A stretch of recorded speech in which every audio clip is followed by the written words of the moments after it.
দাদা আমি ইন্দোকে ম্যাগ্রোভিট থেকে আসছিলাম, আপনার নাম? আমার নাম চুলিয়া। একটু জোরে বলবেন। চুলিয়া পাশে। গ্রাম?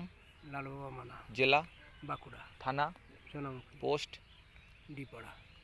আপনি ভূপুষ্টি গোল্ড এনেছেন অনুকূল শিকদারের কাছ থেকে, বিগত 1-1.5 বছর ধরেই ব্যবহার করছেন। আচ্ছা, এর আগে আপনার সাথে অতটা দেখা হয়নি, আজকে প্রথম হলো। তো কিসে কিসে ব্যবহার করছেন আমাকে একটু বলতে পারবেন? আমরা যখন লাউ লাগাই লাউতে দিই, লাউ?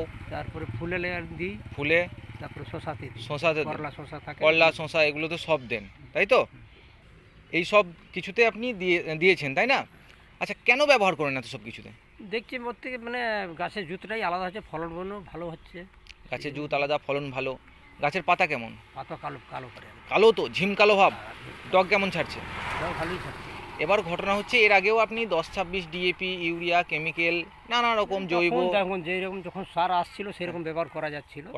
এবার ঘটনা হচ্ছে ওই রকম ওটার কাজ ভালো না এই ভূপুষ্টি গোল্ডের কাজ ভালো? বৃষ্টি কলটাই মোটামুটি ভালোই কাজ আছে। ভালোই কাজ আছে না, মিথ্যা কথা নয় তো? না। সত্যি তো? আচ্ছা, টোটাল মাল নিয়ে আপনি খুশি? হ্যাঁ, খুশি তো মালটা নিয়ে? অন্য চাষিবাসীদেরকেও বলছেন ব্যবহার করতে? হচ্ছে তো, আমাদের পাশাপাশি যারা আছে তারাও নিয়ে তারাও ব্যবহার করছে। ঠিক আছে দাদা, আপনার এই মূল্যবান সময়টি ইন্দোকেমে দেওয়ার জন্য অসংখ্য ধন্যবাদ। আপনার দিনটি শুভ হোক। এর থেকেও বেশি আপনি চাষে উন্নতি লাভ করুন, এটাই আমরা কামনা করি।